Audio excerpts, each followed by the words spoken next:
Welcome to TAFWISE. So bank எக்ஸாம்ஸ்ல அடுத்து என்ன நோட்டிஃபிகேஷன் வரும் அப்படின்னு யோசிச்சுட்டு இருக்க டைம்லயே IBPS அவங்களுடைய கிளர்க் வேகன்சியை ரிலீஸ் பண்ணியிருக்காங்க. ஸோ இந்த நோட்டிஃபிகேஷன்ல ஓவராலா 10,000+ வேகன்சி ரிலீஸ் பண்ணியிருக்காங்க. இதுல நம்ம தமிழ்நாட்டுக்கு எவ்வளவு வேகன்சி ரிலீஸ் பண்ணியிருக்காங்க, இதோடைய எஜுகேஷன் குவாலிஃபிகேஷன் என்ன, ஏஜ் லிமிட் என்ன, நம்மளுடைய ஓவரால் சேலரி இதுல கிளர்க்கு எவ்வளவு கொடுப்பாங்க அப்படின்றத நம்ம ஒன் பை ஒன்னா பார்க்கலாம்.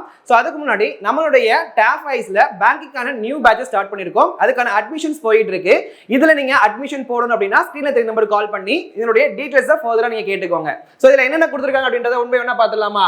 சோ ஃபர்ஸ்ட் பாத்தீங்கன்னா important days. So first important டேஸ்ல நம்ம ஃபர்ஸ்ட் இந்த எக்ஸாம்ஸ்க்கு அப்ளை பண்றதுக்கான டேட்கான லிங்க் வந்து கொடுத்திருப்பாங்கப்பா. ஓகேவா? அந்த லிங்க் எப்பெல்லாம் ஆன்ல இருக்கு அப்படின்னு பாத்தீங்கன்னா 1/8/2025 ஆரம்பிச்சு 21/8/2025, அதாவது ஆகஸ்ட் 1ல இருந்து ஆகஸ்ட் 21க்குள்ள என்ன பண்ணிக்கலாம், நம்ம இந்த எக்ஸாம்ஸ்க்கு அப்ளை பண்ணிக்கலாம். சோ இதுக்கான லிங்க் வந்து பாத்தீங்கன்னா இப்ப கரண்டா ஆக்டிவா தான் இருக்கு. சோ லாஸ்டா பாத்தீங்கன்னா IBPS POல எல்லாருமே லாஸ்ட் மினிட்ல அப்ளை பண்ணிக்கலாம் அப்படின்னு சொல்லி லெத்தாஜிக்கா இருந்தீங்க. பட் ஆனா லாஸ்ட் 1 வீக் பாத்தீங்கன்னா IBPS POல நம்ம அப்ளை பண்றதுக்கான சர்வர் ரொம்பவே டவுனா இருந்துச்சு. அதனால யாருமே வந்து பாத்தீங்கன்னா லாஸ்ட் மினிட்ல அப்ளை பண்ண நினைக்காதீங்க. சோ நமக்கான டைம் வந்து பாத்தீங்கன்னா 1ஆம் தேதியிலே ஸ்டார்ட் ஆயிடுச்சா.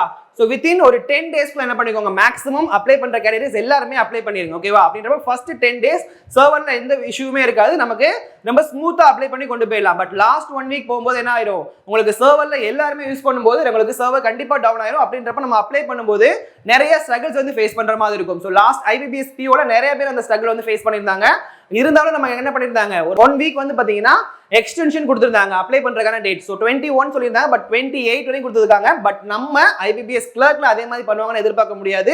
அதனால மேக்ஸிமம் எல்லாரும் என்ன பண்ணிக்கோங்கன்னா ஒரு 10 to 15 அதுக்குள்ள என்ன பண்ணிக்கோங்க, மேக்ஸிமம் அப்ளை பண்ணிருங்க. ஓகேவா? சோ இதுல நெக்ஸ்ட் பாத்தீங்கன்னா எக்ஸாம் டேட் எப்ப சொல்லிருக்காங்க அப்படின்றத பாருங்க. சோ நமக்கான பிரிலிமினரி எக்ஸாம்ஸ் எப்போ வரும் அப்படின்னா அக்டோபர் 2025 வரும் சொல்லியிருக்காங்க. நெக்ஸ்ட் இதுக்கான மெயின்ஸ் எக்ஸாம்ஸ் நவம்பர் 2025 சொல்லியிருக்காங்க.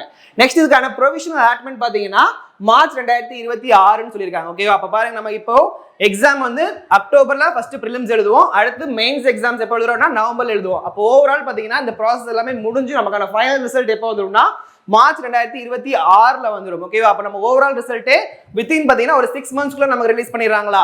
சோ நெக்ஸ்ட் இதுக்கான குவாலிஃபிகேஷன் என்ன, ஏஜ் லிமிட் என்ன அப்படின்றத நம்ம ஒன் பை ஒன்னா பார்க்கலாம். ஓகே, இதுல பார்ட்டிசிபேட்டிங் பேங்க் வந்து பாத்தீங்கன்னா ஓவராலா ஒரு 11 நேஷனலைஸ் பேங்க் வந்து பாத்தீங்கன்னா இதுல பார்ட்டிசிபேட் பண்றாங்கப்பா. சோ என்னென்ன பேங்க்னு பாருங்க: bank of Baroda, Canara bank, Indian overseas bank, UCO bank, bank of India, central bank of India, Punjab national bank, union bank of India, bank of Maharashtra, Indian bank and Punjab and Sind bank. மொத்தம் 11 nationalise bank என்ன பண்ணுவாங்கன்னா இந்த IBPS நோட்டிஃபிகேஷன்ல தான் அவங்களுடைய vacancies release பண்ணுவாங்க. So next இதுக்கான salary எவ்வளவு அப்படின்னு பாத்தீங்கன்னா பேசிக் பேவா வந்து பாத்தீங்கன்னா 24,050 ரூபாய் அப்படின்னு சொல்லியிருக்காங்க. பட் இப்போ கரண்டா 2024ல வேலைக்கு போனவங்களுடைய டேக் ஹோம் சேலரி எவ்வளவு இருக்கு அப்படின்னா 42,000. அப்ப நீங்க ஸ்டார்டிங்கா ஒரு சேலரி, நீங்க ஃபர்ஸ்ட் சேலரி வாங்குறீங்க அப்படின்னா உங்களுக்கு மினிமம் எவ்வளவு கிடைக்கும்னா 42,000 வந்து உங்களுடைய சேலரியா கிடைக்கும். நெக்ஸ்ட் இந்த கிளர்க் போஸ்டுக்கான ஏஜ் லிமிட் வந்து பாத்தீங்கன்னா மினிமம் 20 இயர்ஸ், மேக்ஸிமம் 28 இயர்ஸ். இதுல நமக்கு ஏஜ் ரிலாக்சேஷன் கொடுப்பாங்க.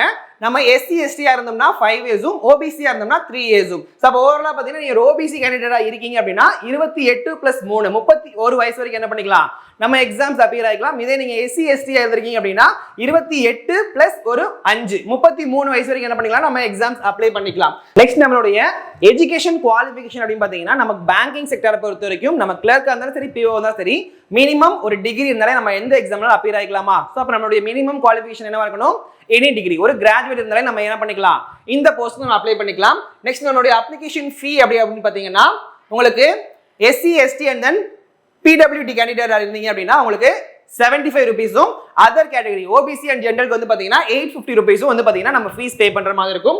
நெக்ஸ்ட் நம்மளுடைய எக்ஸாம் பேட்டர்ன் பாருங்க. சோ ஓவராலா பாத்தீங்கன்னா கிளர்க்க பொறுத்த வரைக்கும் நமக்கு ரெண்டே ஸ்டேஜ் தான் நடக்கும். ஒன்னு வந்து பாத்தீங்கன்னா பிரிலிம்ஸ் எக்ஸாம், இன்னொன்னு வந்து மெயின்ஸ் எக்ஸாம். உங்களுக்கு பிரிலிம்ஸ் எக்ஸாம்ல வந்து பாத்தீங்கன்னா English language, numerical ability, reasoning ability, ஓவராலா வந்து பாத்தீங்கன்னா English 30 question 30 mark 20 minutes sectional time கொடுக்குறாங்க. அதே மாதிரி நியூமெரிக்கல் எபிலிட்டினா ஆப்டிடியூட் உங்களுக்கு 35 கொஸ்டின் 35 மார்க் 20 மினிட் கொடுக்குறாங்க. ரீசனிங் எபிலிட்டில பாத்தீங்கன்னா 35 கொஸ்டின் 35 மார்க் 20 மினிட்ஸ். அப்போ ஓவராலா பாத்தீங்கன்னா 100 கொஸ்டின் 100 மார்க் உங்களுக்கு 1 hour டைம் கொடுப்பாங்க. சோ மேக்ஸிமம் வந்து பாத்தீங்கன்னா இதுல கட் ஆஃப் வந்து ஒரு 60 to 65% நம்ம எதிர்பார்க்கலாம். சோ இது வந்து பாத்தீங்கன்னா நம்பர் ஆஃப் கேண்டிடேட்ஸ் அப்பியர் ஆயிருக்கிறதும், அது போக உங்களுக்கு எக்ஸாமோட லெவலை பொறுத்து என்ன பண்ணுவாங்க, நம்மளுடைய கட் ஆஃப் வந்து டிசைட் பண்ணுவாங்க. ஓகேவா? அதே மாதிரி மெயின்ஸ்க்கான பேட்டர்ன் பாருங்க. ஸோ உங்களுக்கு ப்ரிலிம்ஸ் கிளியர் பண்ணீங்கன்னா நெக்ஸ்ட் நீங்க ஸ்டேஜ் 2 மெயின்ஸ் அப்பியர் ஆவீங்க. ஸோ மெயின்ஸ்ல வந்து பாத்தீங்கன்னா சேம் நம்ம ப்ரிலிம்ஸ்ல என்ன பார்த்தோமோ சேம் அதே தான் உங்களுக்கு மெயின்ஸ்ல இருக்கும். அடிஷனலா உங்களுக்கு ஜெனரல் அவேர்னஸ் ஒரு டாபிக் இருக்கும். அதுல நம்ம ஜஸ்ட் கரண்ட் அஃபேர்ஸ் மட்டும் தான் நம்ம மேக்ஸிமமா டிசைடிங் ஃபேக்டரா இருக்கும். சோ பாருங்க, general financial awareness 40 question 50 mark 20 நிமிஷம் டைம் கொடுக்குறாங்க. ஜெனரல் இங்கிலீஷ் வந்து பாத்தீங்கன்னா 40 கொஸ்டின் 40 மார்க் 35 நிமிஷம். ரீசனிங் எபிலிட்டில 40 கொஸ்டின் 60 மார்க் 35 நிமிஷம். அதே மாதிரி ஆப்டிடியூட் பாத்தீங்கன்னா 35 கொஸ்டின் 50 மார்க் 30 நிமிஷம் கொடுக்குறாங்க. ஸோ ஓவராலா பாத்தீங்கன்னா 155 கொஸ்டின் 200 மார்க் 2 மணி நேரம் டைம் கொடுப்பாங்களா.